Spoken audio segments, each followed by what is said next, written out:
So, good morning, everyone. Let's start with our new topic, that is strategic management. Actually, our OM, SMM, SM paper is divided into two parts.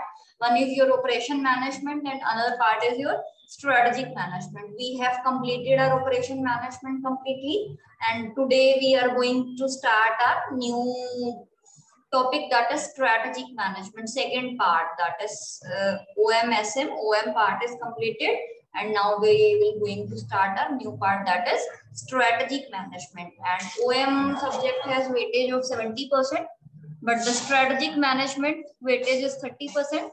weightage भी कम है और easy भी है ये समझना. So we will finish this chapter in maximum complete this SM book in maximum 2 weeks only.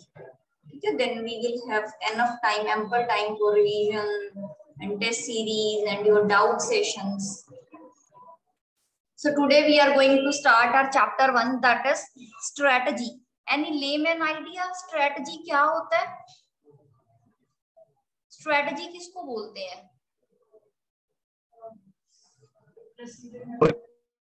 Plan for Anurag beta, you are not audible.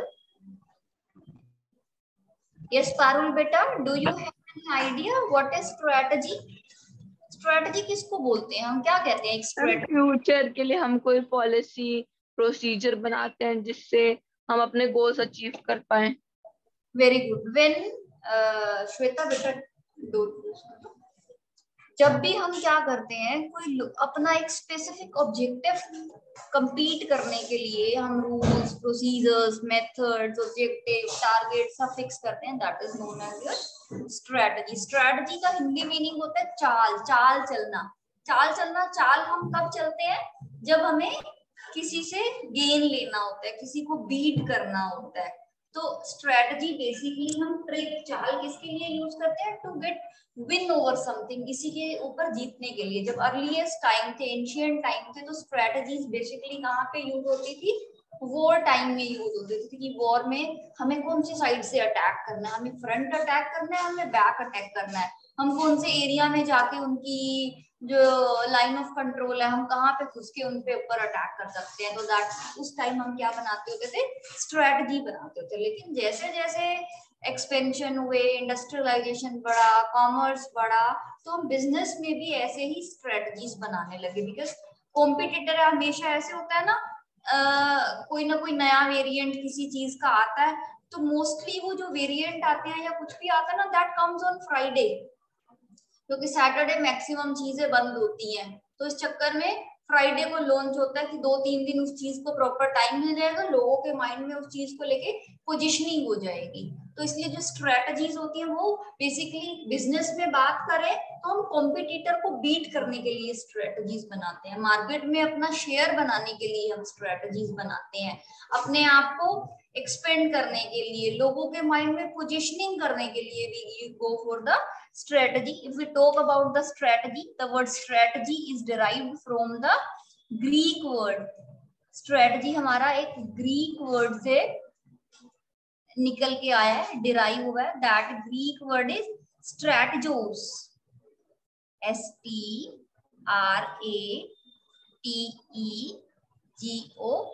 इसका मतलब कुछ जनरलशिप लेके आना, कुछ. That means journalship. Journalship मतलब it is the art of war. It is the skill we have to use. It is the trick we have to use for some particular purpose. हमने कोई trick use करनी है, उस trick को use करके कभी कभी क्वेश्चन करते हुए जब हम उसकी सब्जेक्ट की प्रिपरेशन कर रहे होते हैं, तो एक अंदर स्ट्रेटजी बनाते हैं ना कि अब हमारे एग्जाम आने वाले हैं, अब हमें ये वाली स्ट्रेटजी फॉलो करनी है. मुझे पहले ओएम प्रिपेयर करना है, उसके बाद में एसएम करूंगी, या मैं पहले एसएम प्रिपेयर करके रख देती हूँ और मैं ओएम पे फोकस करती रहती हूँ, क्योंकि एसएम तो एक बार प्रिपेयर हो गया तो लास्ट मोमेंट पे भी पढ़ लेंगे तब भी हो जाएगा. तो ये हमारी क्या होती है? लास्ट डेज की स्ट्रेटजी होती है, एक ट्रिक होती है, एक आर्ट ऑफ विनिंग होती है, जिसको करके हम क्या कर सकते हैं? विन कर सकते हैं. ठीक है. सो लॉन्ग टर्म अगर कोई हमारे ऑब्जेक्टिव हैं, कोई वेरिएबल्स हैं, या हमने कुछ प्लान करना है, तो ये सब किसके अंदर आता है? हमारा स्ट्रेटजी के अंदर आता है. So if we talk about strategy, write down according to Alfred, sorry, Just you have to wait for 1 minute, beta. I just need to turn on the projector.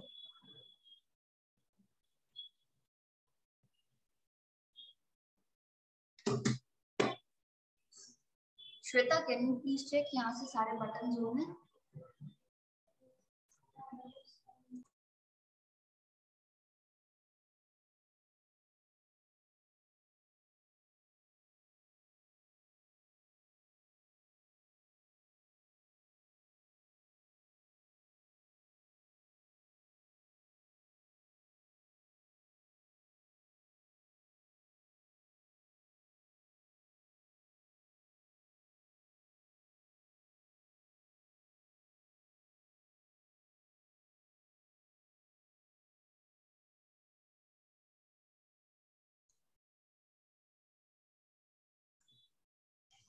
So, according to Alford, Alfred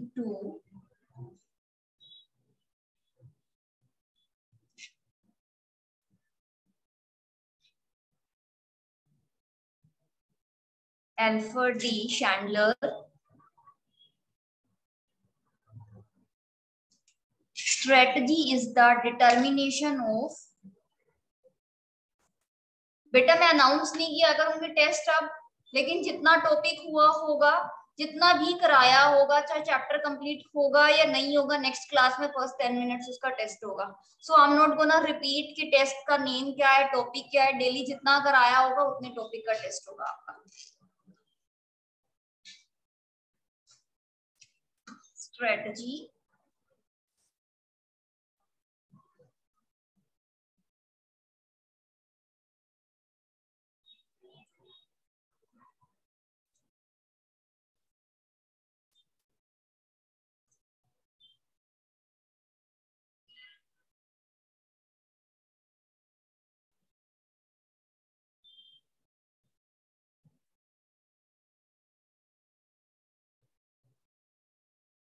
जब भी screen visible ना हो साथ साथ inform करना बेटा आपको.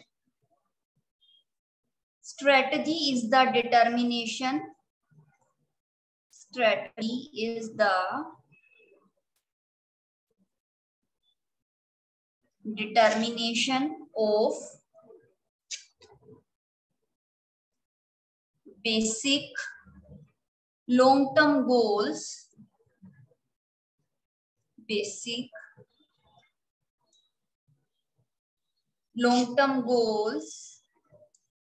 and objectives of an enterprise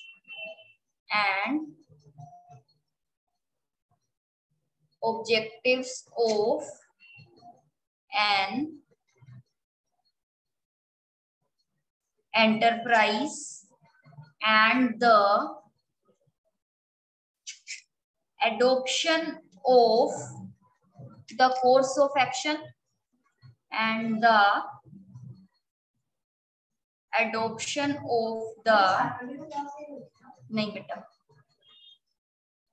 course of action and the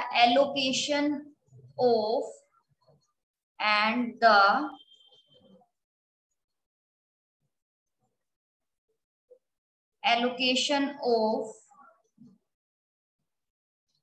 resources necessary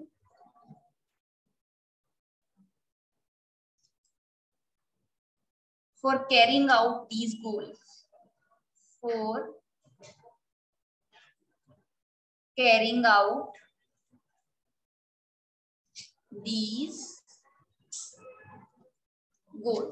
क्या लिखा है हमने? According to Alfred D Chandler, strategy is the determination of basic long term goals. Strategy हम किसके लिए बनाते हैं?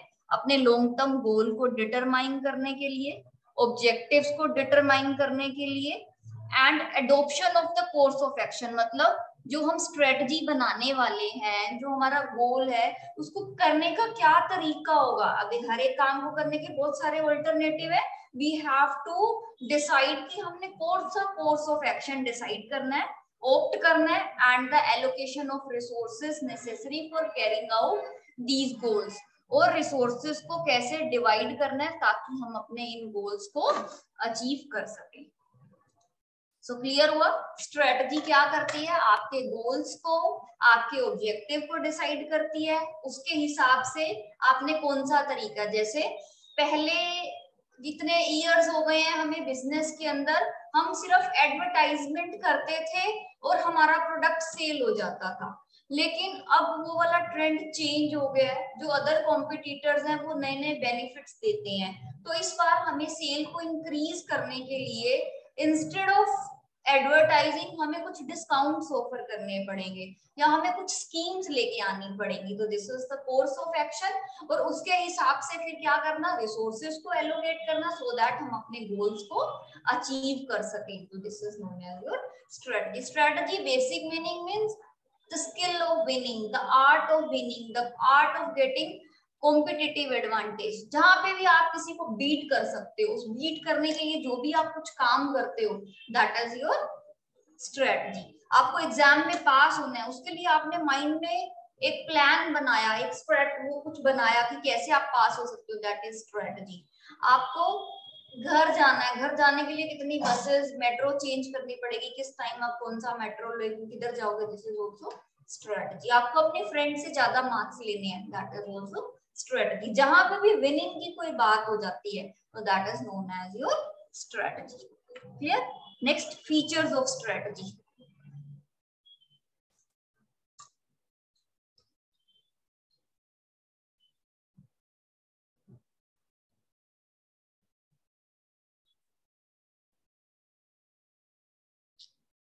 Features of strategy. स्ट्रेटजी के क्या फीचर होते हैं? स्ट्रेटजी डेफिनेशन से ही लिखेंगे। स्ट्रेटजी क्या है? एक प्लान है और कोर्स ऑफ एक्शन है। Yes Shweta, what can be the features?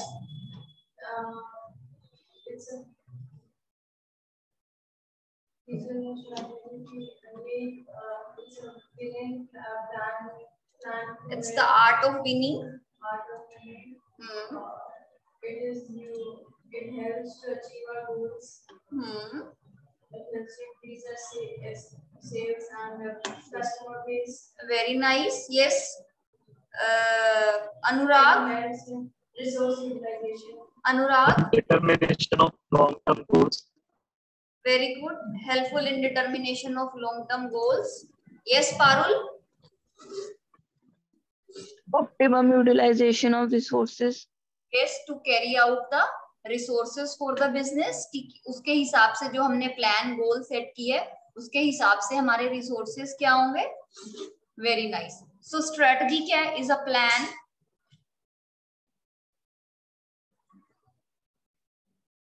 strategy is a plan or course of action or course of action making a pattern.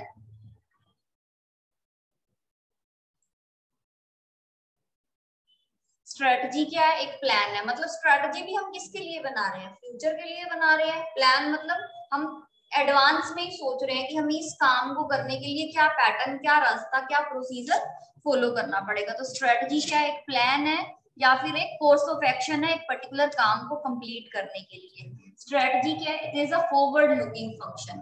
अगर प्लान आ गया तो प्लान किसके लिए करते हैं? फ्यूचर के लिए।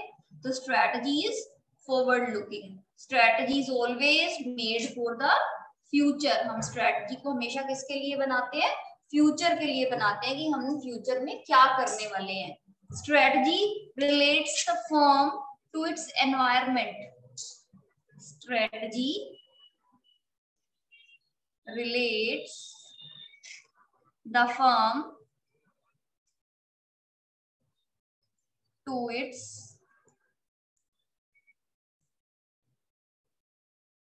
एनवायरमेंट। एनवायरमेंट क्या होता है? हमारा सराउंडिंग्स, हमारे आसपास क्या है। बिजनेस का एनवायरमेंट क्या होगा? Business environment, markets, government policies, or demand and supply. Very nice. So environment मतलब बिजनेस का सराउंडिंग। सो बिजनेस का सराउंडिंग क्या होगा? all those parties which are directly or indirectly involved in the business are known as the stakeholder, and all the stakeholders are the environment of the business. So environment can be your internal environment, internal can be your employees, your management, your suppliers, external में your economic environment, your political environment, your demand, your supply, government policy, your socio environment, your democratic environment. तो strategy हम इन सब चीजों को बात को mind में रखते हुए, एनवायरनमेंट को माइंड में रखते हुए फिर हम बनाते हैं इस एनवायरनमेंट को देखते हुए क्या स्ट्रेटजी होगी। आज हम कोई स्ट्रेटजी फॉलो कर रहे हैं, कल में भी उसका रिवर्स फॉलो करें हम, क्योंकि स्ट्रेटजी हमेशा क्या होती है, सिचुएशनल होती है। आज मैं किसी पर्सन से बात कर रही थी तो मेरा बहुत पॉजिटिव एटीट्यूड था, कल माइट भी मुझे उससे नहीं काम मिला उस पॉजिटिव एटीट्यूड से, कल में भी मेरा एटीट्यूड उसके टुवर्ड्स नेगेटिव हो जाए, तो दैट कैन बी। तो स्ट्रेटजी हमारी क्या होती है, हमेशा सिचुएशनल होती है, वो कभी पॉजिटिव और कभी नेगेटिव होती है। Then strategy is the right combination of strategy is the right combination of both internal and external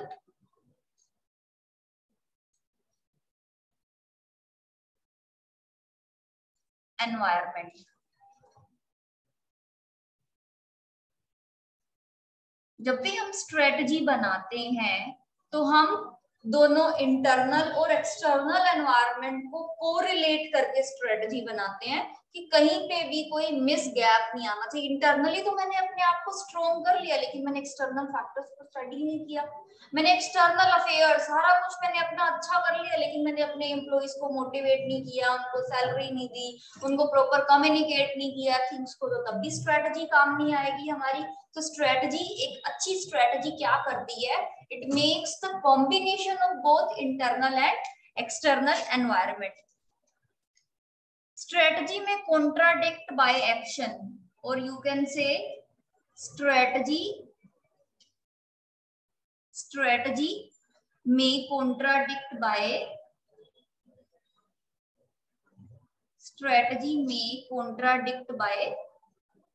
action or it is situational। मैं अपने एक ब्रांच ऑफिस के अंदर बहुत पॉजिटिव क्या कहते हैं मोटिवेशन से काम करती हूँ, बिकॉज द जो एम्प्लॉइज है वहां के वो पॉजिटिवली मोटिवेट होते हैं। वही मेरा ब्रांच बी है, वहां वाले एम्प्लॉइज काम ही नहीं करते, वो इतने लथार्जिक एम्प्लॉइज हैं। मैं जब तक उनको नेगेटिवली मोटिवेट नहीं करती हूँ या उनका डिमोशन ना करूँ या उनको वार्निंग्स ना भेजी जाए तो तब तक वो काम नहीं करते। तो स्ट्रेटजी में कॉन्ट्राडिक्ट बाय एक्शन मतलब वो काम के हिसाब से एक दूसरे के साथ कॉन्ट्राडिक्ट हो सकती है। मे बी एक जगह मैंने रिटर्न पॉलिसीज बनाई है, वहीं दूसरी जगह मुझे ओरल से भी काम चल रहा है, एक जगह मुझे डांट के काम कराना पड़ रहा है, स्कोल्डिंग यूज करनी पड़ रही है, दूसरी जगह मुझे बहुत प्यार से काम कराना मिल रहा है। तो स्ट्रेटजी क्या होती है, हमेशा सिचुएशनल होती है, डिपेंड करता है कि आप किस सिचुएशन में कहाँ पे क्या यूज कर रहे हो। So strategy has different forms and approaches. Strategy has different forms and approaches.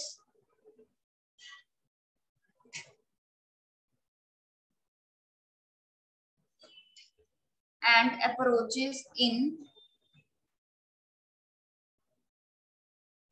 various situation. Strategy की अलग अलग फॉर्म है, जैसे अभी बताया वही सेम सिचुएशन के लिए हमें अलग सिचुएशन दोनों जगह सेम है, लेकिन एक जगह हमें पॉजिटिव स्ट्रेटजी फॉलो करनी पड़ रही है, एक जगह नेगेटिव फॉलो करना पड़ रहा है। Strategy can not be delegated downwards. Strategy cannot be delegated downwards। Strategy को कभी आप अथॉरिटी को डेलीगेट कर सकते हो, आप स्ट्रेटजी को डेलीगेट नहीं कर सकते. Strategy is always made by the top level management. Top level can be your board of director, your CEO, your vice president, your president. तो हमेशा स्ट्रेटजी क्या होती है, आप उसको कभी भी डाउनवर्ड डेलीगेट नहीं कर सकते हो. स्ट्रेटजी हमेशा अपवर्ड ही रहती है, हमेशा ऊपर से नीचे आती है. ठीक है, आप उसको किसी को दे नहीं कर सकते. So this was the strategy क्या होती है. Next is your strategic management. अब strategic management क्या होता है. Yes पारुल बेटा, any idea strategic management क्या होगा.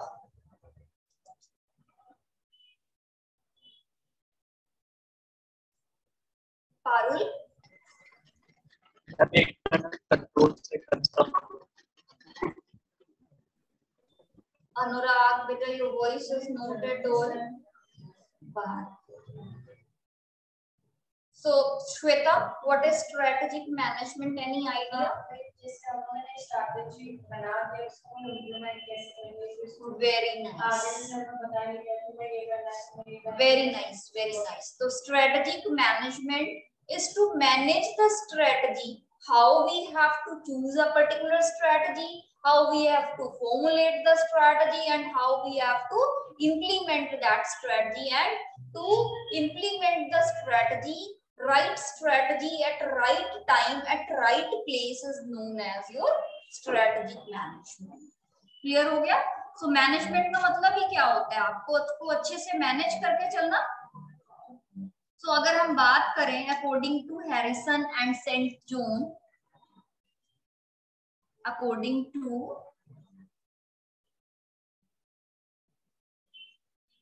Harrison and Saint John, strategic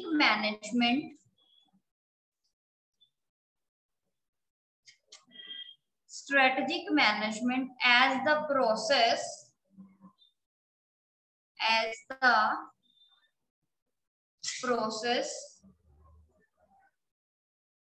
through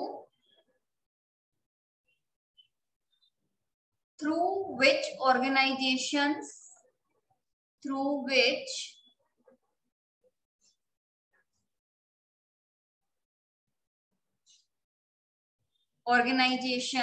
analyze and learn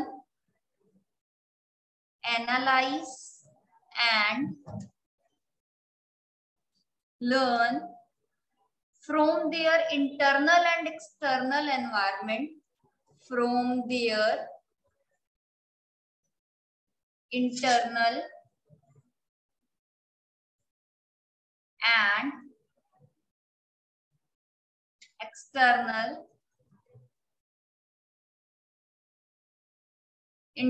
and external environment, establish strategic direction,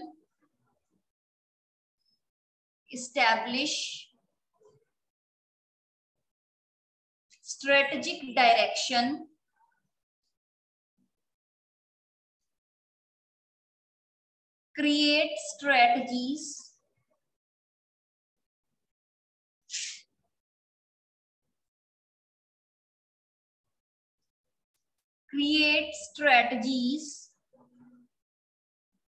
that are intended to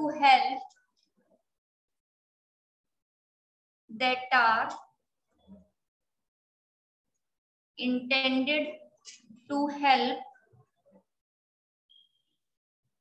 achieve objective,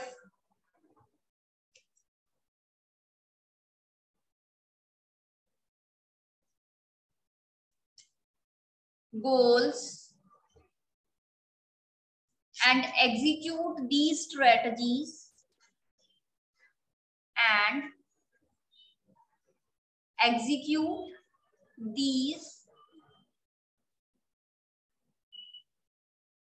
strategies all in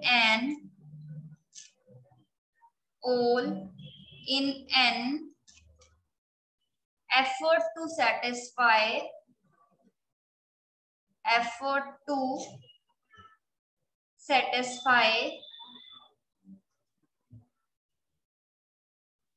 key organizational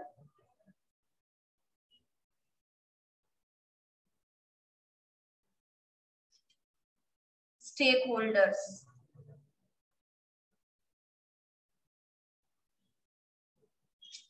So what we have written, strategic management is the process. Strategic management क्या है? एक process है, ongoing process है. हम सबसे पहले strategy को analyze करते हैं, formulate करते हैं, choose करते हैं, then उसको implement करते हैं, then उसको evaluate करते हैं. Through which organization analyze, environment को analyze करते हैं. क्या हुआ? Trouble हो रहा है क्या? 2 मिनट होने चले जाओ. हाँ हाँ देख लो, मतलब जो हाँ तुम्हें थोड़ा सा वो मिल जाए. बिल्कुल बाहर एक बार यहाँ से चले जाओ, रिसेप्शन से बाहर वाले एरिया में, अगर ज्यादा ट्रबल हो रहा है तो. सो स्ट्रेटेजिक मैनेजमेंट क्या है? एक प्रोसेस है जिसके थ्रू हम सबसे पहले क्या करते हैं, ऑर्गेनाइजेशंस एनालाइज करती हैं स्ट्रेटजी. एनालाइज कैसे करेंगे हम स्ट्रेटजी? अपने इंटरनल और एक्सटर्नल एनवायरनमेंट को स्टडी करके. स्टडी करना एज वेल एज हम उन्हें क्या करेंगे, चेक करेंगे कि हम उसको कैसे कोरिलेट कर सकते हैं आपस में. Establish strategic directions. देन उसके बाद हमने डायरेक्शंस प्रोवाइड करना. डायरेक्शन मतलब कैसे हम वो काम करने वाले हैं, पर्टिकुलर कब वो स्टार्ट होगा, कब हम फिनिश करने वाले हैं. Create strategy. स्ट्रेटजीज वो वाली बनानी है हमने जो हमारे अल्टीमेट ऑब्जेक्टिव को, हमारे गोल को अचीव करेंगे. सपोज मेरा गोल है प्रॉफिट को मैक्सिमाइज करना, तो I will make strategies which will maximize the profit and I will eliminate all those activities which will decrease my profits, so that सारे के सारे एफर्ट्स हमारे किसके तरफ हो, ऑर्गेनाइजेशन के स्टेक होल्डर्स की तरफ. मतलब हमारे इन्वेस्टर्स का भी बेनिफिट होना चाहिए, हमारे शेयर होल्डर्स का भी बेनिफिट होना चाहिए, हमारे डिवेंचर होल्डर्स का भी होना चाहिए, ओनर का, एम्प्लॉइज का, everybody. So basically strategic management का मतलब स्ट्रेटजी तो कोई भी बना सकता है, लेकिन right strategy for the right time at right place for the right event. एक राइट इवेंट के लिए राइट टाइम पे एक अच्छी स्ट्रेटजी बनाना इज नोन एज, और उसको इम्प्लीमेंट करना is known as your strategic management. So strategic management में हम क्या करते हैं, इंटरनल और एक्सटर्नल एनवायरनमेंट को स्टडी करते हैं, प्रॉपर डायरेक्शंस एस्टैब्लिश करते हैं, स्ट्रेटजीज वो बनाते हैं जो हमारे ऑब्जेक्टिव गोल को अचीव करने में हेल्प करें. So why there is need of strategic management? What is the importance, or you can say what is the importance of strategic management? To achieve objectives in life.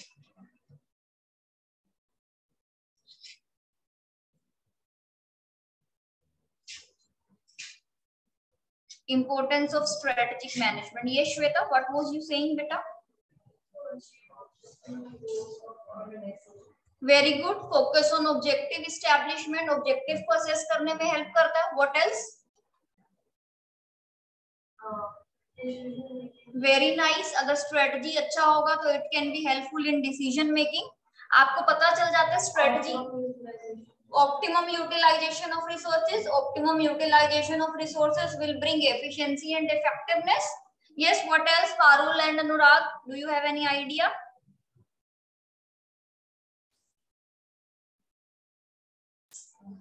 So we'll start first. Focus on objective assessment. Maybe policies. Very good. Focus on objective assessment. Strategy बनाने का, strategic management का main motive क्या होता है, ताकि जो हमारा objective है फर्म का हम उसको अचीव कर पाए. हम अपने ऑब्जेक्टिव को कीप इन माइंड करते हुए वो हमने स्ट्रेटजी बनानी है. मैंने बोला आपको एग्जाम में पास होने की स्ट्रेटजी है, आप दिन सुबह से लेके और 3 बजे तक कंटिन्यूस पढ़ाई करते रहो, लेकिन इट माइट वो स्ट्रेटजी आप पे फॉलो ही ना, इम्प्लीमेंट ही ना हो रही हो, बिकॉज आपको बीच में क्लासेस लेने के लिए भी जाना होता है, तो आपके लिए वो स्ट्रेटजी नहीं बनी ना. तो आपका जो ऑब्जेक्टिव है, आपको अपनी क्लासेस भी मैनेज करनी है और आपको अपने एग्जाम्स की प्रिपरेशन भी करनी है, उसके हिसाब से आपको असेसमेंट करनी है. तो ऑब्जेक्टिव को देखते हुए then provide the framework for decision making. Provide the framework for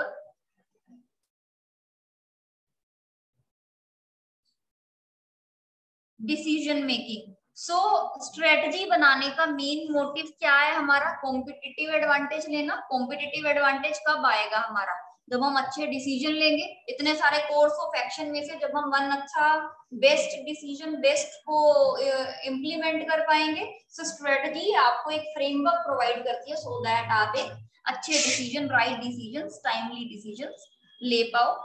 then support understanding and buy in. Support understanding and buy in. Support understanding and buy in का मतलब है जो स्ट्रेटजी एक ऐसा डिफेंस मैकेनिज्म प्रिपेयर कराती है कि आपको पता चले, अंडरस्टैंडिंग क्रिएट करते कि आप ये वाली स्ट्रेटजी इंप्लीमेंट करोगे तो आपको ये वाले बेनिफिट्स होंगे, आप मिस्टेक्स करने से बचोगे, आपको मिस्टेक्स कम होंगी बिकॉज स्ट्रेटजी से आप हर चीज को एनालाइज करते हो, आप एनवायरनमेंट को एनालाइज कर रहे हो, इंटरनल को भी एक्सटर्नल को। तो जितनी भी मिस्टेक्स होने वाली हैं, जितनी भी आपके अंदर एक अंडरस्टैंडिंग डेवलप होगी, आपको कॉस्ट एफिशिएंसी मिलेगी, आपको टाइम इफेक्टिवनेस मिलेगा। Then is enable measurement of progress.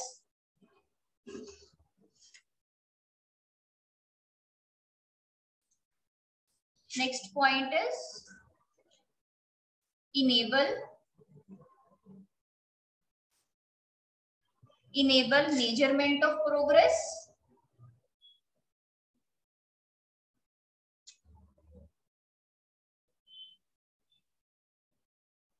Strategic management का काम सिर्फ स्ट्रेटजी बनाना ही नहीं है, टाइमली चेक भी करना है कि जो स्ट्रेटजी आपने बनाई है whether it is going in right direction और नॉट।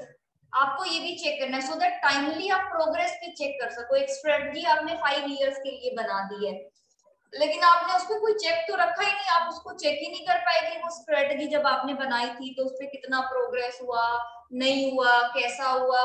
तो आपने प्रॉपर अपनी स्ट्रेटजी को, स्ट्रेटजिक मैनेजमेंट सिर्फ स्ट्रेटजी बनाता ही नहीं है, टाइम टू टाइम आप उसको इवैल्यूएट भी करते हो, उसकी प्रोग्रेस भी चेक करते हो कि क्या स्ट्रेटजी जो आपने बनाई है वो राइट डायरेक्शन में जा रही है या नहीं जा रही है। Provide an organizational perspective. Provide an organizational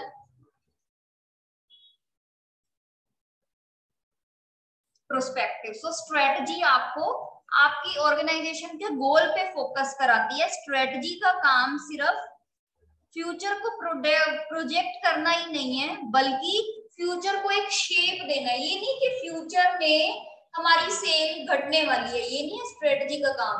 उस सेल को हमें कैसे बढ़ाना है, पहले हमारी सेल 1 करोड़ थी तो अब हमें उसे 5 करोड़ के लिए कैसे जाना है, तो ये आपको एक पर्सपेक्टिव देती है। स्ट्रेटजी सिर्फ फ्यूचर को फोरकास्ट नहीं करती है, it's not about forecasting the future, it also shape our future in the way organization want। organization की विजन मिशन की देखते हुए स्ट्रेटजी क्या करती है, एक ऑर्गेनाइजेशन को फ्यूचर का पर्सपेक्टिव देती है।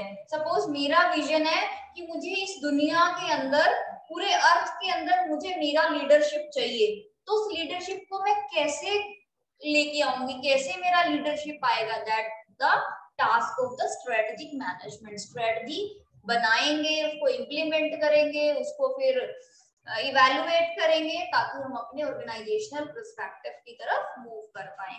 So this is about your strategic management importance. Next topic is strategic management framework.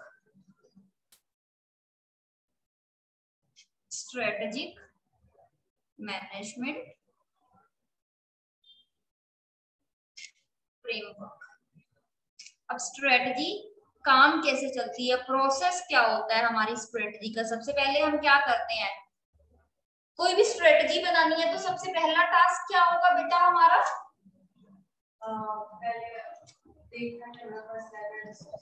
सबसे पहले ऑब्जेक्टिव डिसाइड करना। Yes, very the nice. system. अनुराग बेटा, आपकी वॉइस बिल्कुल समझ में नहीं आती है, वो क्रैकिंग वॉइस है। I am not getting one single word you are saying. ठीक है, स्ट्रेटेजिक मैनेजमेंट फ्रेमवर्क जब करते हैं तो सबसे पहले हम क्या बनाते हैं, कंपनी का विजन क्या है, कंपनी का मिशन क्या है और कंपनी का ऑब्जेक्टिव क्या है। सबसे पहले formulation of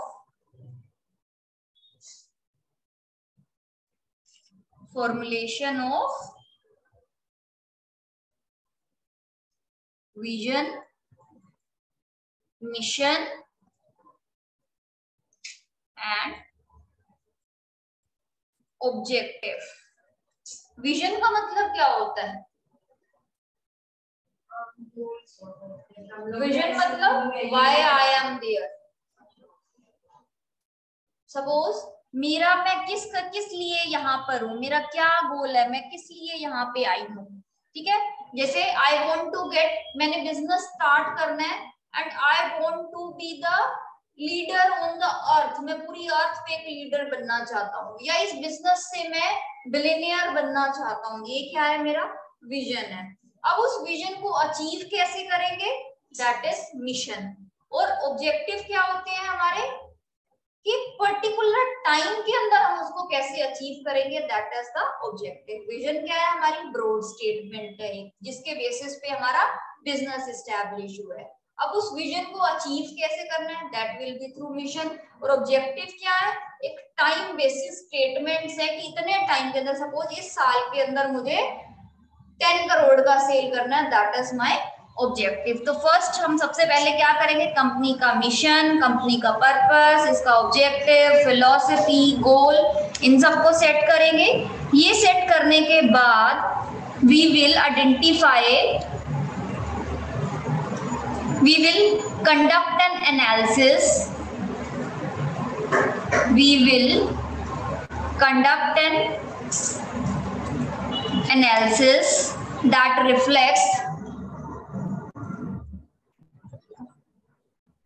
reflects company's internal conditions and capabilities, company's internal conditions and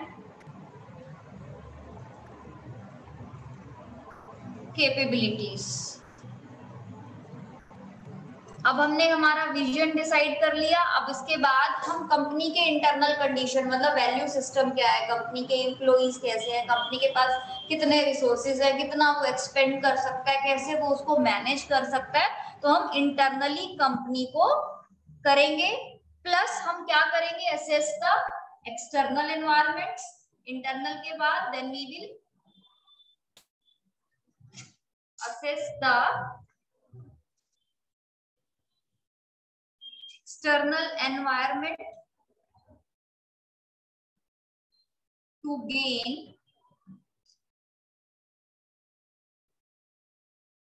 competitive advantage। फिर हम बाहर का एनवायरनमेंट स्टडी करेंगे कि हमारा एक्सटर्नल एनवायरनमेंट कैसा है। देन अब हमने सबसे पहले हमारा विजन स्टेटमेंट बन गया, हमारा मिशन बन गया, हमारा ऑब्जेक्टिव सेट हो गया। अब हमने इसके बाद हमारी इंटरनल एनवायरनमेंट को भी स्टडी कर लिया कि हमारी इंटरनल कंडीशंस कैसी हैं, हमारा वैल्यू सिस्टम क्या है, हमारी कैपेबिलिटीज क्या है। फिर हमने हमारा एक्सटर्नल एनवायरनमेंट भी स्टडी कर लिया है। अब हमें कॉम्पिटिटिव गेम लेना है तो हमें मैच करना पड़ेगा ना, क्या हमारे पास कॉम्पिटिटर से ज्यादा रिसोर्सेज है या कम रिसोर्सेज है, क्या हमारा मार्केट वैल्यू उससे ज्यादा हो सकता है या नहीं हो सकता, और कैसे हो सकता है। ठीक है, तो उसके बाद हम क्या करेंगे, analyse the companies options, analyse the companies options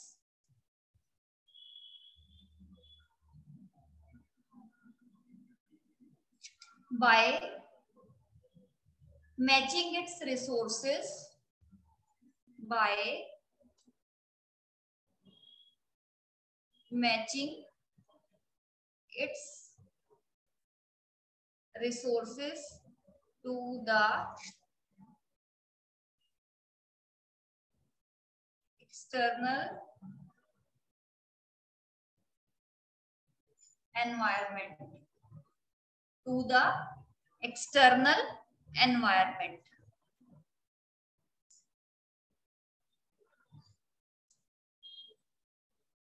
Analyze the company's option by matching its resources to the external environment. हमने internal environment को strong कर लिया, external को study कर लिया, अब हम analyze करेंगे कि हमारे पास इतने resources हैं जो हम external environment को beat कर पाए. अब उनको beat करने के लिए हमने identify कर लिया. Then identify the most desirable options. Next, identify the most desirable options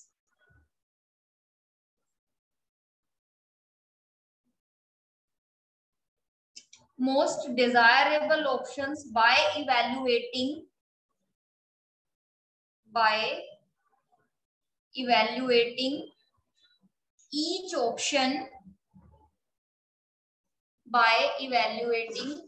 each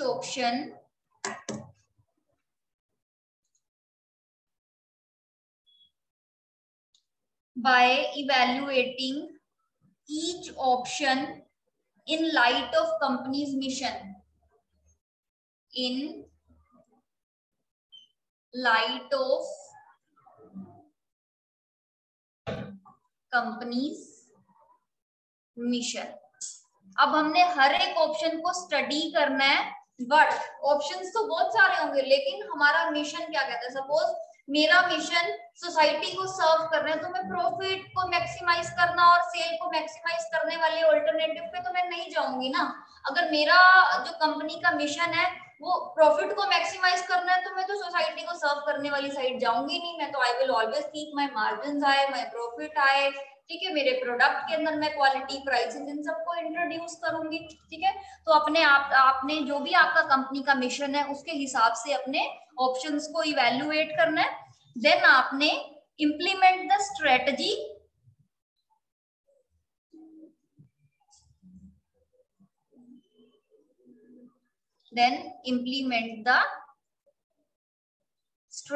और फिर उसके बाद आपने स्ट्रेटजी को इम्प्लीमेंट करना है, which should match your technology, your human resource, your internal environment, your external environment. आपने उस स्ट्रेटजी को इम्प्लीमेंट करना है जो आपके सारे एनवायरनमेंट के साथ, सारे स्टेक होल्डर्स के साथ, सारे रिसोर्सेस के साथ कंपैटिबल हो. अभी इम्प्लीमेंट हो गया, यहीं पे स्ट्रेटेजिक मैनेजमेंट का काम ओवर नहीं हुआ. इम्प्लीमेंट के बाद हम क्या करेंगे, उसकी प्रोग्रेस को मेजर करेंगे. उसके बाद हम इवैल्यूएट करेंगे उसकी सक्सेस को. Then evaluate the success of the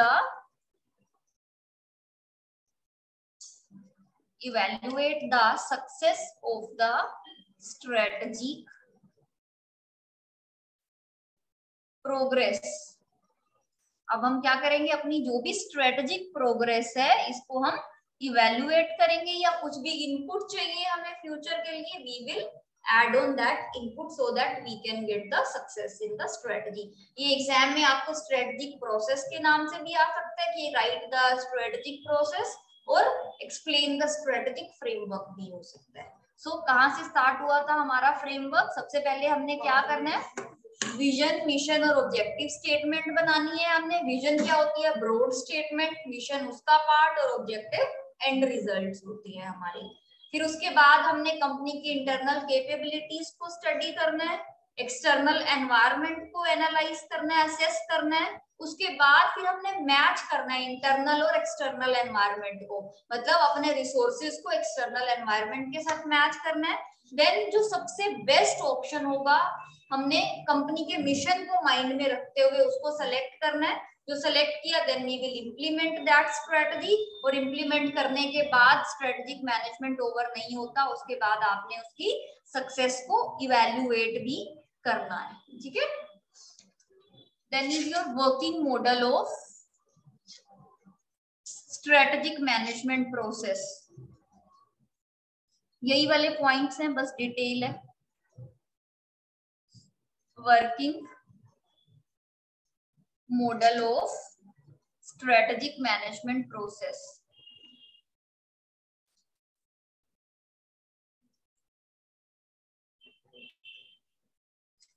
अभी बताया था सबसे पहले हमने क्या करना है, define vision, mission and objectives. तो हमारा स्ट्रेटेजिक मैनेजमेंट सबसे पहले कहाँ से शुरू होता है, आपको कंपनी का, अपने बिजनेस का विजन, मिशन और ऑब्जेक्टिव डिफाइन करने हैं। उसके बाद फिर हमने क्या किया था बेटा, यस श्वेता, विजन डिसाइड करने के बाद हमने क्या किया था, इंटरनल एक्सटर्नल एनवायरनमेंट को, मतलब we can write it as environmental analysis, environmental analysis किया। देन हमने क्या किया, अगर हमें उस एनालिसिस के बाद कुछ चेंजेस करने की जरूरत है तो हमने वो चेंजेस किए, that is revise organizational direction. उसके बाद हमने रिवाइज की अपनी पॉलिसीज, देन उसके बाद हमने स्ट्रेटजीज इतनी सारी फाइंड की, ऑप्शंस फाइंड किए, so many course of actions are there, एक काम करने के बहुत सारे तरीके हैं, उसको हम बोलेंगे स्ट्रेटजी, एनालिसिस एंड चॉइस। हमने फिर स्ट्रेटजी में चॉइस किया, बहुत सारी स्ट्रेटजीज है। नेक्स्ट चैप्टर जब होगा उसमें डिफरेंट टाइप ऑफ स्ट्रेटजीज पढ़ेंगे, बीसीजी मैट्रिक, पोर्टर एनसिफ मैट्रिक्स, बहुत सारी मैट्रिक्स है, वो ध्यान से समझने वाला टॉपिक है आपका। ये तो फिर थियरी वाला टॉपिक चल रहा है, नेक्स्ट जो चैप्टर है वो समझने वाला है आपका। Then is strategy implementation,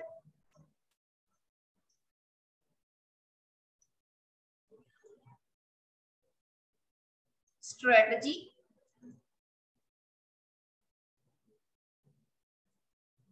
implementation, and last is your strategic evaluation.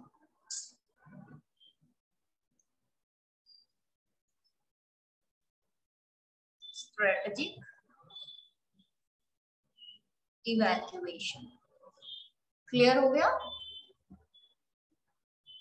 Process आ जाए, फ्रेमवर्क आ जाए, वर्किंग मॉडल आ जाए, आपको ये वाले सारे स्टेप्स डिफाइन करने हैं। सो फर्स्ट स्टेप क्या है हमारा, यस डिफाइन, एक एक लाइन लिख लो विजन, मिशन और ऑब्जेक्टिव के ऊपर। विजन, मिशन एंड ऑब्जेक्टिव क्या होते हैं? सबसे पहले बात करते हैं विजन की। विजन क्या बताता है? Vision state what an organization wishes to become. Vision states what an organization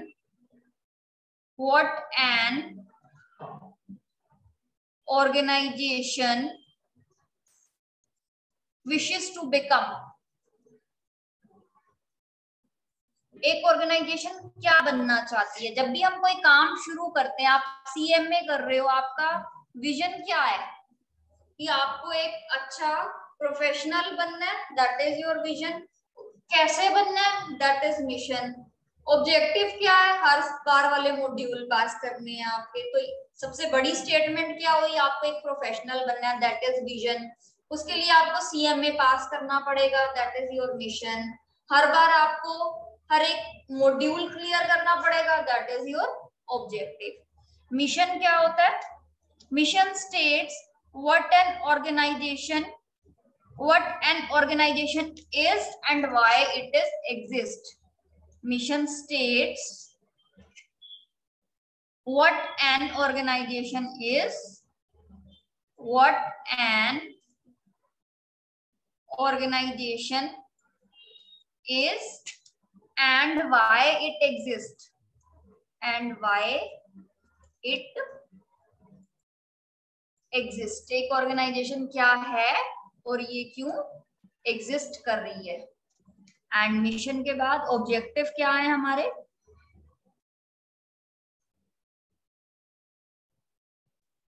objective means what is to be achieved, what is to be achieved in a given time period, achieved in a given time, what is to be achieved in a given time period. आपको एक given time period में तीनों में difference clear हो गया। Vision क्या होता है, फ्यूचर के लिए बनाते हैं हम कि फ्यूचर में हमें क्या बनना है। मिशन क्या होता है, हम क्या है एट प्रेजेंट और क्यों है हम।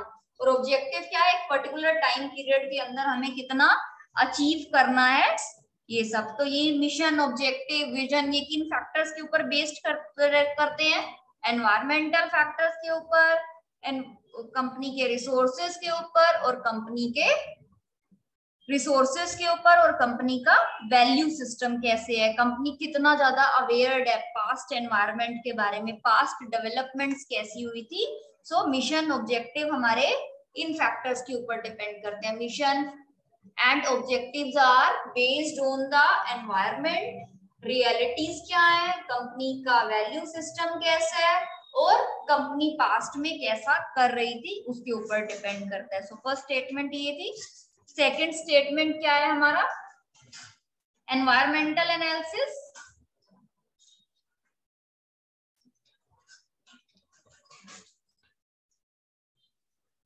एनवायरमेंटल एनालिसिस के अंदर हमारा क्या आता है बेटा,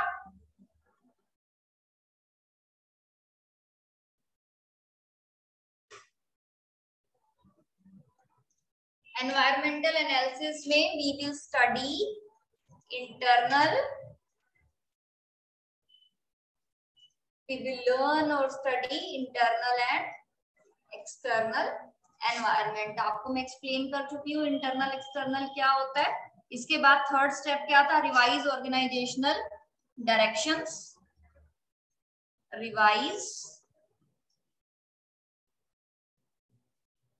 ऑर्गेनाइजेशनल डायरेक्शंस। अब हमने एनवायरमेंट एनालिसिस कर लिया, अब हमें पता चल गया कि हमारी कमियां क्या है, हमें कहाँ पे अच्छा करने की जरूरत है।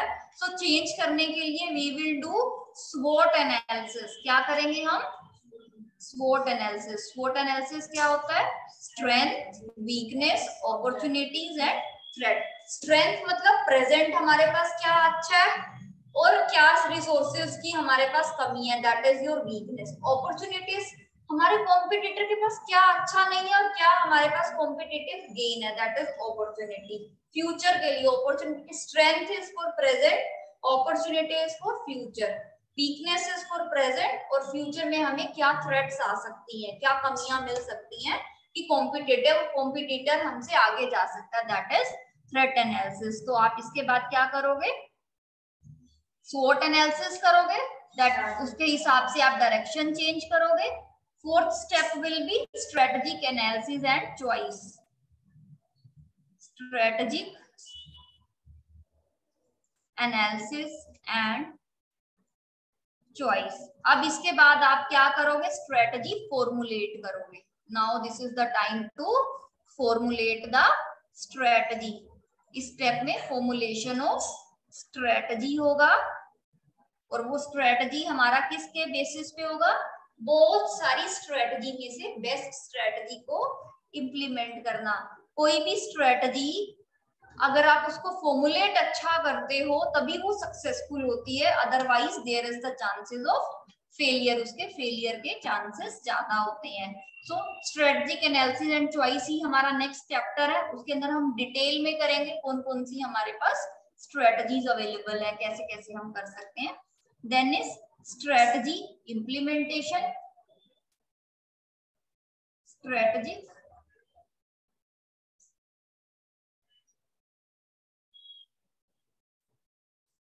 इम्प्लीमेंटेशन। अब हमने क्या करना है, स्ट्रेटजी को इम्प्लीमेंट करना है। इम्प्लीमेंट मतलब giving it the practical shape. जो स्ट्रेटजी बनाई है उसके हिसाब से रिसोर्सेज एलोकेट करने हैं और उस स्ट्रेटजी को यूज करना है। जैसे अब हमने डिसाइड किया है कि हमें फ्री गिफ्ट्स देने हैं या हमें कूपन्स देने हैं या हमें डिस्काउंट्स देने हैं, तो इम्प्लीमेंट दैट, वो मार्केट में फुल फ्लेज हो जाना चाहिए। अब हमने स्ट्रेटजी इम्प्लीमेंट कर दी, अब पता नहीं है वो सक्सेसफुल हो रही है या नहीं हो रही है, कैसा चल रहा है, उसके लिए हम क्या करेंगे, strategic evaluation and control. Strategic evaluation and control. अब स्ट्रेटजी को देखेंगे कि क्या वो प्रोग्रेसिव हो रही है या नहीं हो रही, जिस वे में प्लान किया था वैसी चल रही है या नहीं चल रही है, उसके हिसाब से फिर हम कंट्रोलिंग में क्या करते हैं, सबसे पहले बेंचमार्क फिक्स करते हैं। क्या होते हैं कंट्रोलिंग के स्टेप्स? कंट्रोल करते हैं किसी चीज को तो क्या करते हैं, सबसे पहले स्टैंडर्ड सेट करते हैं कि मुझे इतना अचीव करना है, फिर एक्चुअल परफॉर्मेंस मेजर करते हैं, देन एनालाइज करते हैं एक्चुअल इज ग्रेटर और स्टैंडर्ड वन इज ग्रेटर। अगर एक्चुअल ज्यादा है तो दैट मींस इट्स ओके, अगर एक्चुअल कम है तो फिर हम क्या करते हैं, टेकिंग करेक्टिव एक्शंस। सो इसमें हमारा क्या क्या होगा, सबसे पहले फिक्सिंग द स्टैंडर्ड्स और बेंचमार्क्स, फिक्सिंग स्टैंडर्ड और बेंचमार्क, उसके बाद measurement of actual performance, measurement of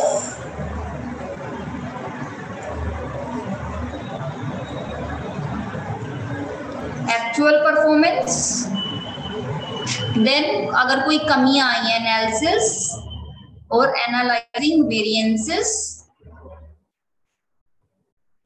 if actual is less than standard.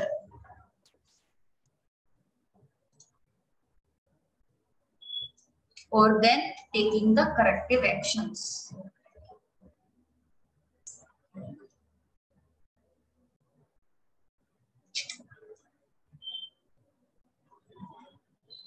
Then taking corrective actions. So clear हो गया steps? Steps I think clear to you. सारे के सारे exam में क्वेश्चन जरूर आएगा यहाँ से, इस चैप्टर से।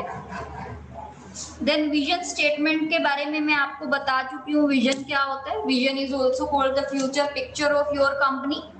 आपका फ्यूचर आप कैसा चाहते हो, आपकी इंस्पिरेशंस क्या है, आप क्या सोच के बिजनेस करने वाले हो, that is known as your vision statement. जैसे अमेज़न का विजन स्टेटमेंट क्या है, our vision is to be earth most customer centric company. हमारा विजन क्या है, अमेज़न का विजन क्या है कि हम सबसे ज्यादा कस्टमर सेंट्रिक, मतलब कस्टमर हम पे ज्यादा वो बिलीव करें, हमारे प्रोडक्ट को बाय करें। और अमेज़न का जो क्या कहते हैं ब्रांड मार्क है, वो भी क्या है, A to Z लिखा हुआ है। A to Z मतलब A से लेके Z तक आपको जो भी प्रोडक्ट चाहिए you can get on the Amazon. तो वो चाहते हैं कि हम हर एक चीज उनको डिलीवर करें।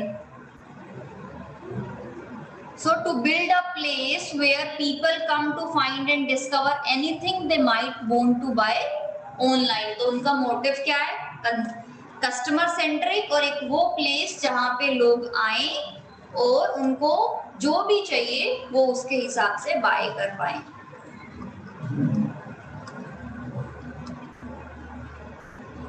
एंड छोटी स्टेटमेंट्स की बात करें तो क्या हो सकते हैं, to help people healthy, go green, to people help enjoy life, to provide the healthcare solutions। तो ये सब क्या है, हमारी विजन स्टेटमेंट्स है। Vision is always for the future, जिसके बेसिस पे हमने अपना बिजनेस स्टार्ट किया है, हमने कुछ काम करना स्टार्ट किया, हमारी इंस्पिरेशन है जिसकी वजह से हमने ये काम करना शुरू किया, that is known as your strategic vision.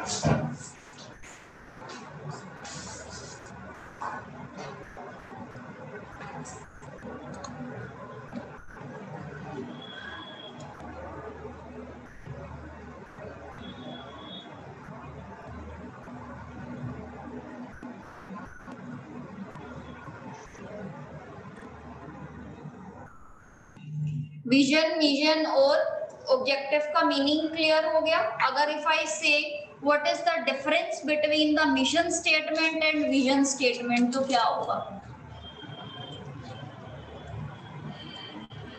difference between mission,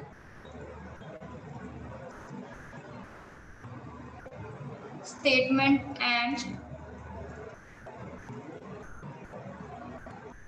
Vision is what an organization. wait बेटा, पेपर में भी आपको टेबुलर फॉर्म में डिफरेंस राइट करना है। दिस इज बेसिस, मैं आपको बेसिस बताऊंगी, आप मेरे को पॉइंट्स को एक्सप्लेन करोगे। मैम पेपर में मैम ऑनलाइन वाले में मैम ऐसे ही आता ही नहीं टेबल वाला, उसमें आया था ना तो उससे सिंपल ऐसे लिखना था हाँ तो सेंटेंस। ठीक है, जैसे भी आएगा आपको पता होना चाहिए, अगर आएगा तो लिखना। Yes, if I talk about statement, mission किसके बारे में है? प्रेजेंट के बारे में है या पास्ट के बारे में है? प्रेजेंट के बारे में। मिशन टॉक अबाउट हाउ, आप कैसे अचीव करोगे।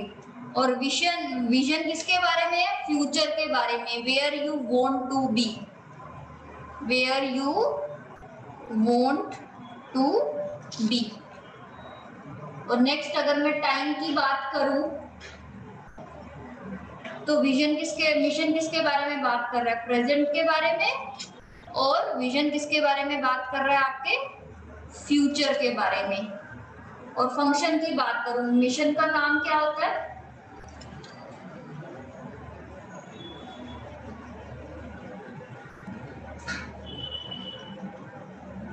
यस बेटा, मिशन का क्या काम फंक्शन होता है और विजन का? मिशन का कि हम लोग की ऑर्गेनाइजेशन के ऑब्जेक्टिव्स को सेट करना। Very nice.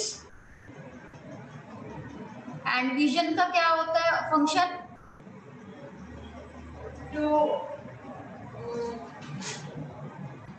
well, it tells us what the company or organization wishes or desires to become in the near future. Yes, very nice, very nice. Parul बेटा, जहां आंसर करने होते हैं वहां तो आप करते नहीं हो। अगर कुछ मैं डिटेल करा रही होती हूँ तो वहां आप अपना एमसीक्यू पेपर ले आते हो बीच में। हर चीज पेपर के लिए नहीं करते हैं, आगे लर्निंग के लिए भी करते हैं।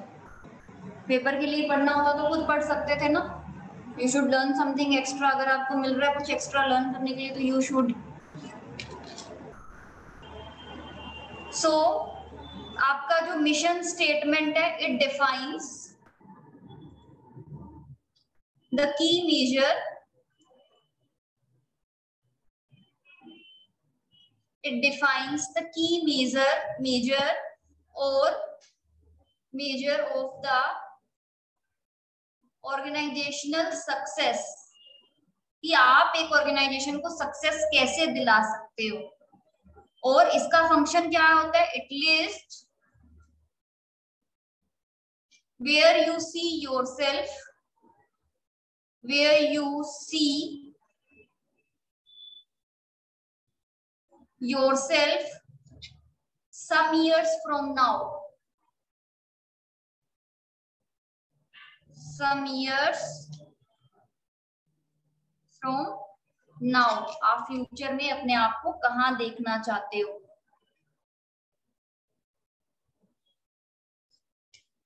यस, कैन यू चेंज, किस में चेंज आता है? क्या आप मिशन या विजन में से किसको चेंज कर सकते हो या नहीं चेंज कर सकते हो?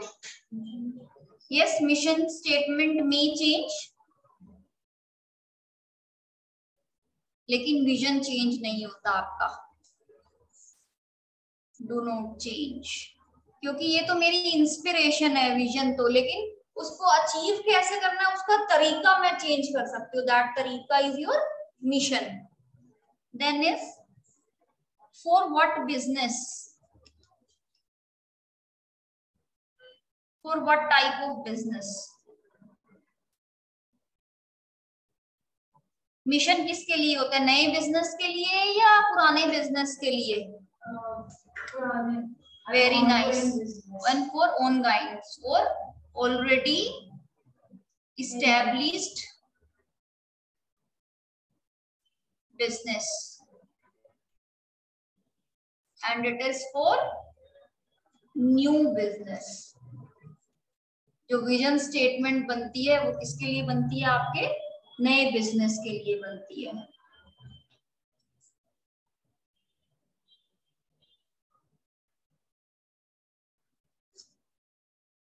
अगर मैं प्रिंसिपल्स बोलूं कि मिशन स्टेटमेंट के प्रिंसिपल कैसे होने चाहिए, तो मिशन कैसा होना चाहिए आपका? क्लियर होना चाहिए। Principles of mission statement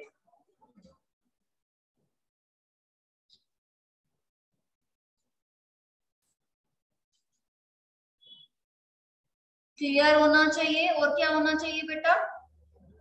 feasible होना चाहिए। ऐसा नहीं हो कि मैं एक दिन आकाश से तारे तारे तोड़ के लाके जमीन पे रख दूंगा, that can not be feasible. या मैं ऐसी मशीन डेवलप करूंगा जो हमारे हेयर काउंट करेगी, उसका कोई यूज भी नहीं है, हमने हेयर काउंट करके कुछ ऐसा लाना भी नहीं है। और फिजिबिलिटी होनी चाहिए उसकी, प्रिसाइज होनी चाहिए। प्रिसाइज मतलब शॉर्ट होनी चाहिए और टू द पॉइंट होनी चाहिए कि यस ये मेरा मिशन है, मुझे ये अचीव करना है।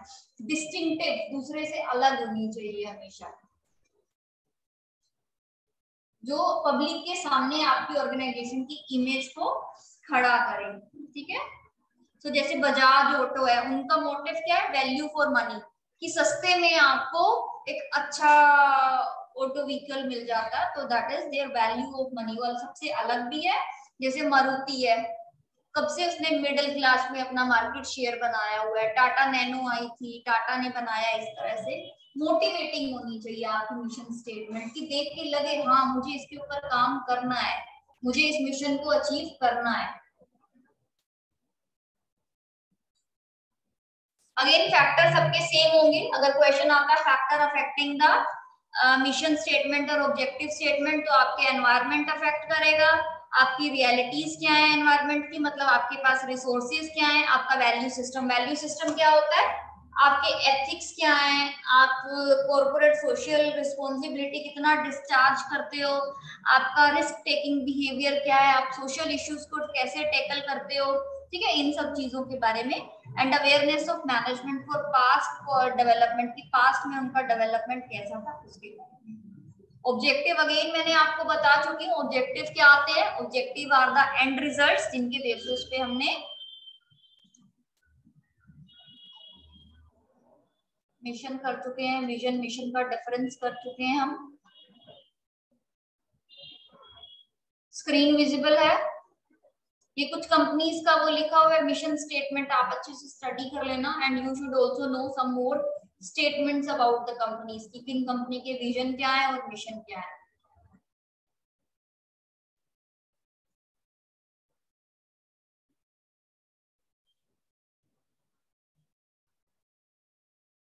यस, ऑब्जेक्टिव क्या है? हमारा एम है, हमारा लास्ट रिजल्ट है, जिसके बेसिस पे हमने क्या करना है? काम करना है। अगर ऑब्जेक्टिव की बात करें तो ऑब्जेक्टिव के कैरेक्टरिस्टिक्स क्या होते हैं? एक ऑर्गेनाइजेशंस के बहुत सारे ऑब्जेक्टिव हो सकते हैं, सेवरल ऑब्जेक्टिव हो सकते हैं। सेवरल मतलब मेरा ऑब्जेक्टिव प्रॉफिट अर्न करना भी है, मुझे लॉन्ग रन सर्वाइवल भी चाहिए, मुझे ग्रोथ भी चाहिए, मुझे सोसाइटी को भी सर्व करना है। लेकिन ऑब्जेक्टिव बहुत सारे हो सकते हैं, लेकिन उसके लिए हमें हमारी प्रायोरिटीज पहले फिक्स करनी है कि मुझे पहला ऑब्जेक्टिव क्या है। मुझे सोसाइटी, मुझे प्रॉफिट। स्क्रीन विजिबल नहीं है? विजिबल, विजिबल तो है। दिख रहा है आपको जो मैंने पिक्चर को ओपन किया? Yes ma'am. अच्छा, फिर बेटा आपके अनुराग उसमें डाउट होगा कुछ। ऑब्जेक्टिव है वह टाइम स्पेन। जब मैंने ऑब्जेक्टिव का मीनिंग लिखवाया था तो उसमें लिखा था ना, objective are the end result which we have to met with in a particular time period. Mission और विजन के लिए टाइम पीरियड फिक्स नहीं होते हैं, लेकिन ऑब्जेक्टिव हमारे टाइम फिक्स है। जैसे एक साल के अंदर मुझे इतना सेल करना है, that is my objective. Objective आपके शॉर्ट टर्म भी हो सकता है और मीडियम रेंज ऑब्जेक्टिव भी हो सकते हैं। So objectives form a hierarchy. Hierarchy का मतलब क्या होता है? सबसे पहले बड़े वाला ऑब्जेक्टिव जो मेरी प्रायोरिटी है उसको अचीव करेंगे, उसके बाद लोअर वाला, उसके बाद उससे छोटे वाला। इस तरह से हम एक चेन बना के उनको फॉलो करते हैं।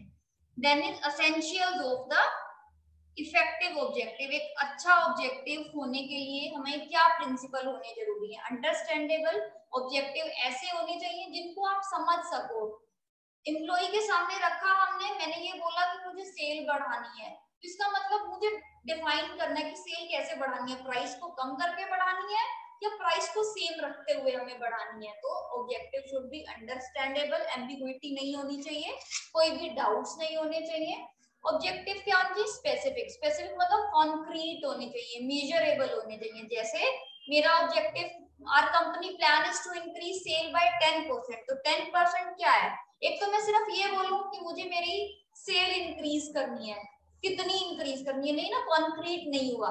10%, 20%, 100%, 200%। जब whenever I say I have to increase this time sale by 10%, तो this is more specific। तो आपका ऑब्जेक्टिव क्या होना चाहिए?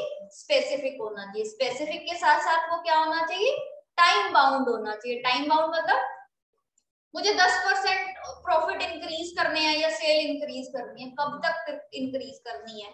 10 सालों में करनी है या 1 ईयर में करनी है और 6 मंथ में करनी है? तो जब भी आप ऑब्जेक्टिव सेट करते हो उसके साथ you should know the duration in which they have to be achieved, कब तक आपको उनको अचीव करना है।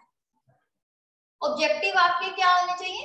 चैलेंजिंग होने चाहिए। चैलेंजिंग मतलब जिनको करने के लिए आपको सोचना पड़े, मेहनत करनी पड़े, दिमाग चलाना पड़े, जिसको आपको सोचना ही ना पड़े, दैट मीन्स वो आपका ऑब्जेक्टिव ही नहीं है। वो तो हम ऐसे भी हो सकता था, उसको सेट करे बिना भी हम कर सकते थे। मुझे मशीन, मेरा ऑब्जेक्टिव, मैं कहूँ कि मेरा ऑब्जेक्टिव है रोज सुबह आके मुझे कंप्यूटर ऑन करना है, ऑब्वियसली कोई क्लास लेगा तो कंप्यूटर तो ऑन करना ही करना पड़ेगा ना, वो ऑब्जेक्टिव तो नहीं हो सकता ना। Objective should B challengeable. मुझे आज बच्चों को कुछ नया सिखाना है, मुझे आज उनका टेस्ट लेना है, मुझे आज उनकी परफॉर्मेंस इवैल्यूएट करनी है, तो कुछ ना कुछ चैलेंजिंग होना चाहिए, मोटिवेटिंग भी होने चाहिए और अच्छे ऑब्जेक्टिव होने चाहिए, म्यूचुअली सपोर्टिव होने चाहिए। मतलब ऐसा नहीं हो कि मैंने मेरा ऑब्जेक्टिव सेट कर दिया सेल इंक्रीज करनी है, लेकिन प्रोडक्शन वालों के पास तो मटेरियल ही नहीं है। तो my objective should be mutually supported, it should be coordinated with other departments as well. बाकी डिपार्टमेंट्स के साथ भी हमारे ऑब्जेक्टिव क्या होने चाहिए? मैच होने चाहिए।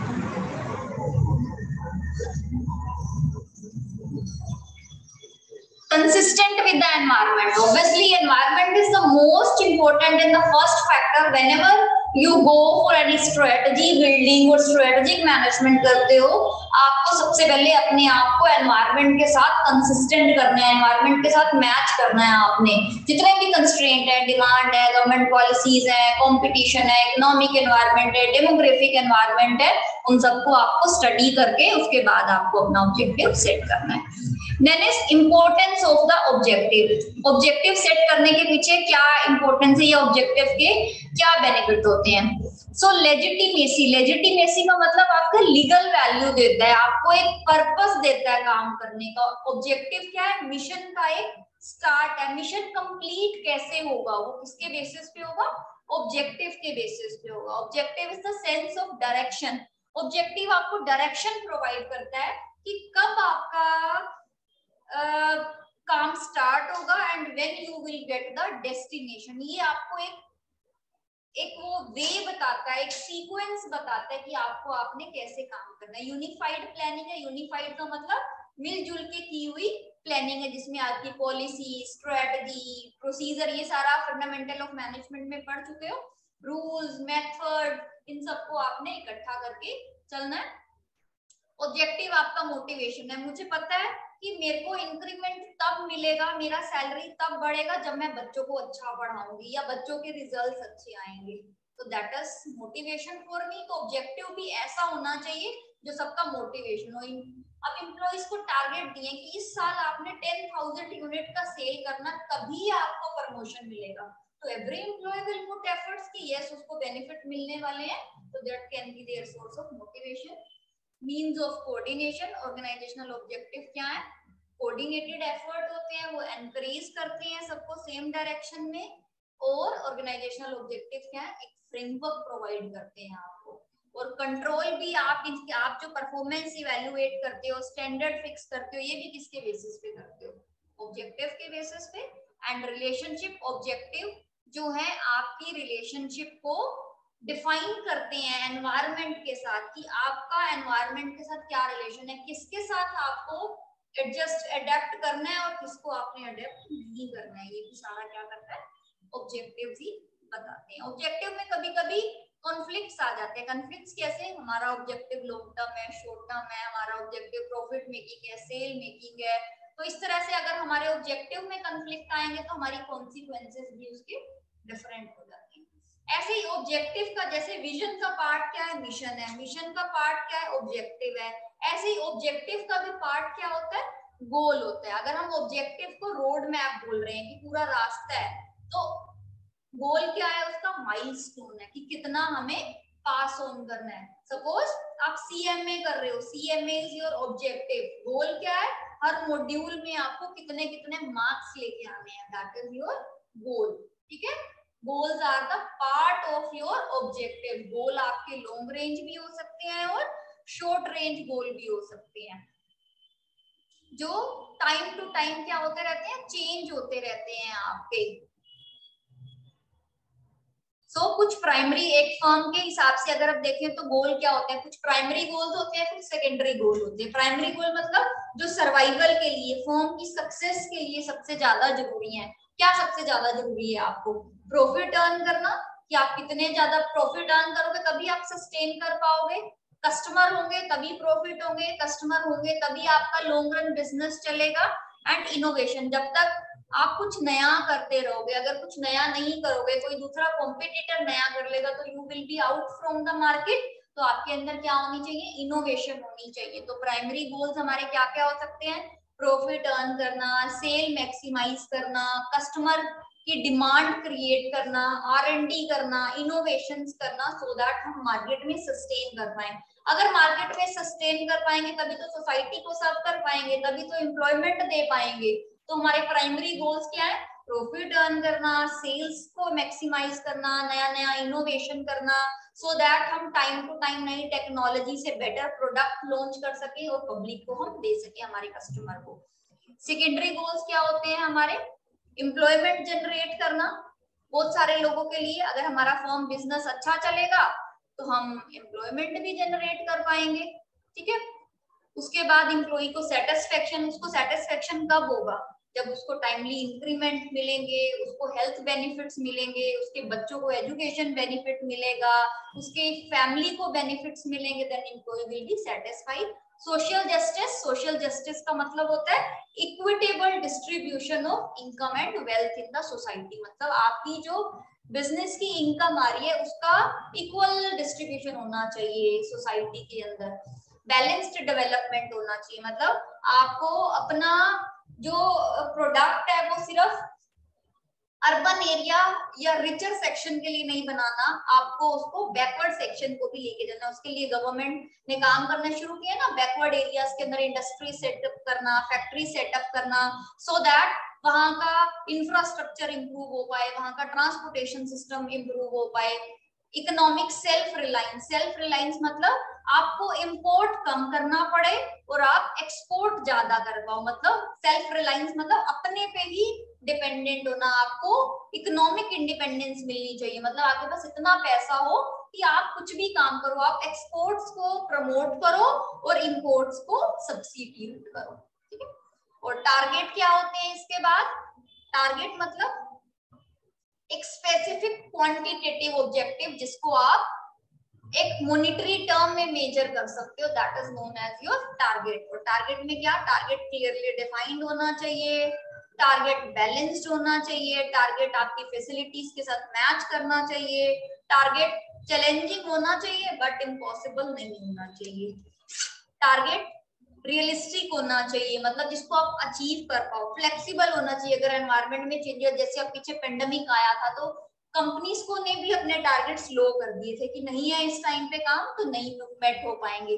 स्पेसिफिक होने चाहिए, मेजरेबल होने चाहिए, टाइम बाउंड होने चाहिए, और टारगेट शुड बी कंसल्टेशन, और जो आपके एम्प्लॉइज हैं जिसके लिए आप सेट कर रहे हो उनसे डिस्कस करके आपको सेट करने हैं आपके टारगेट्स।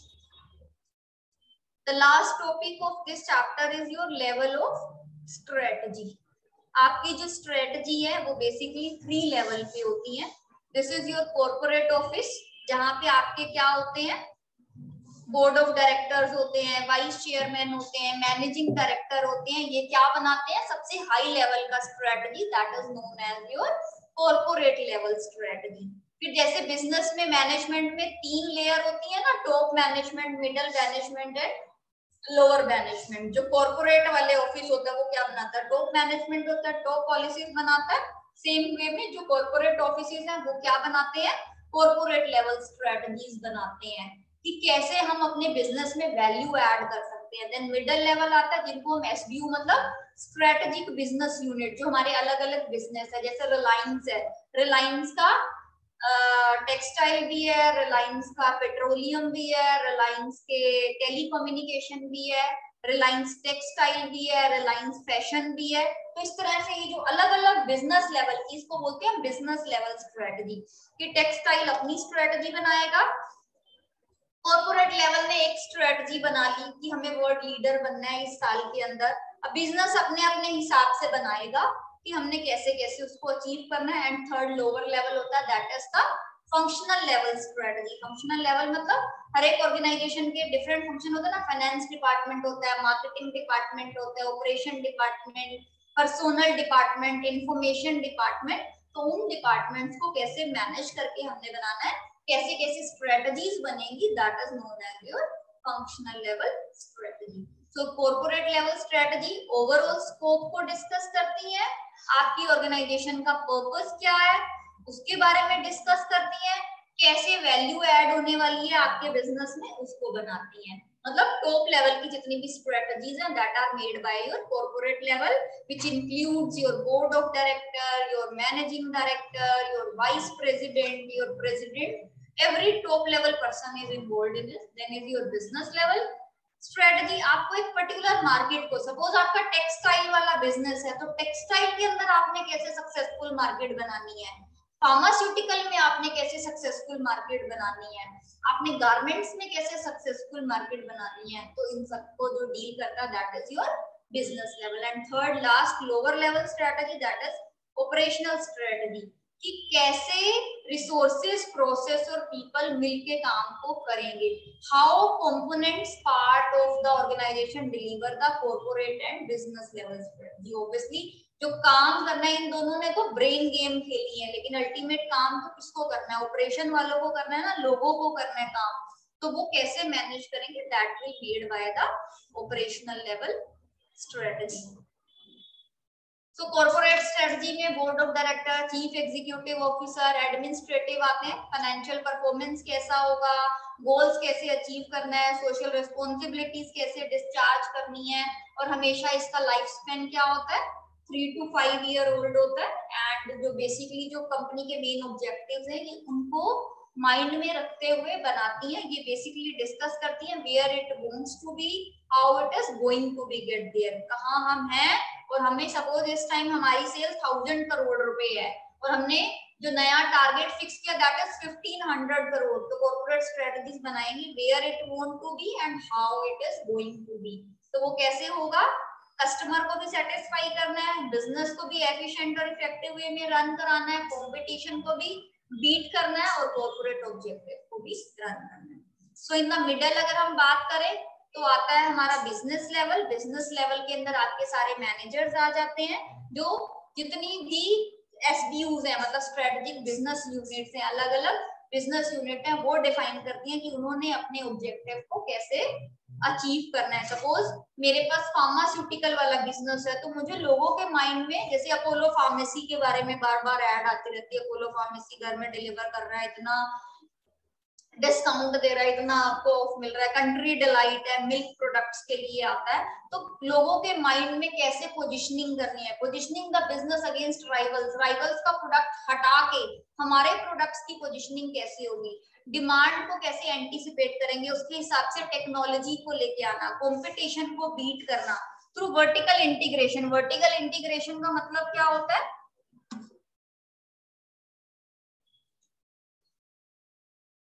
स्क्रीन विजिबल है बेटा,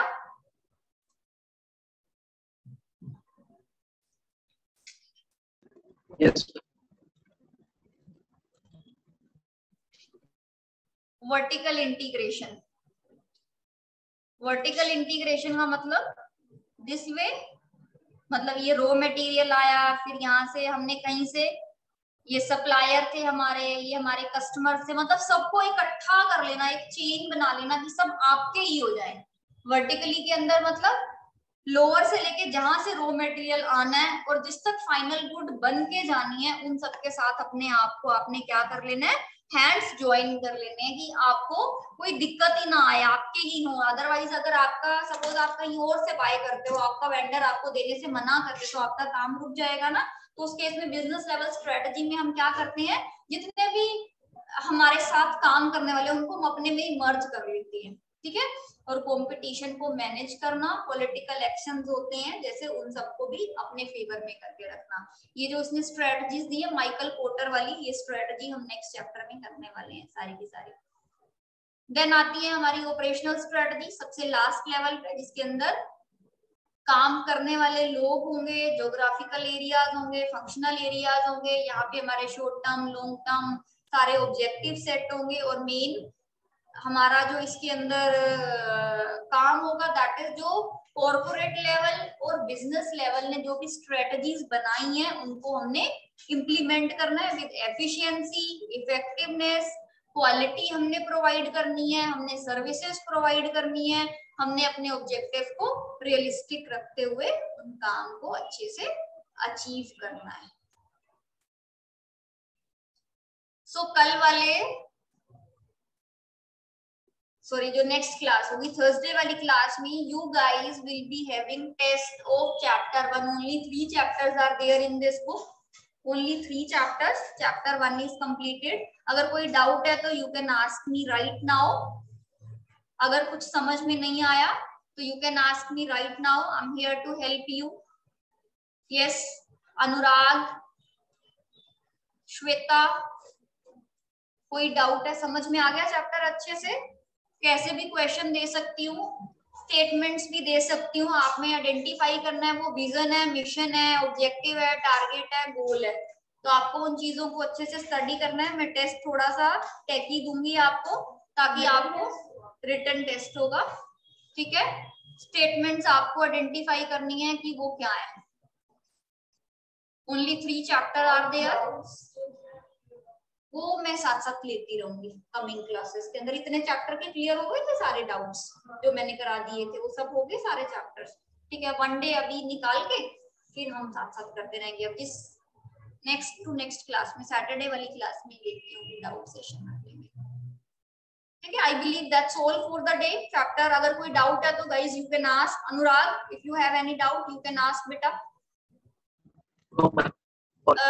पारुल का क्लास लीव हो गया, प्लीज कन्वे टू हर कि चैप्टर 1 का टेस्ट होगा नेक्स्ट वाली क्लास में। इस वाले में कोई एक्सक्यूज एंटरटेन में नहीं करने वाली हूँ बेटा, कोई भी एक्सक्यूज एंटरटेन नहीं होगा, इजी चैप्टर है। ऐसा अगर 1-2 मिनट की क्लास मिस भी हो जाएगी तो आपको कुछ ऐसा डाउट नहीं आने वाले हैं।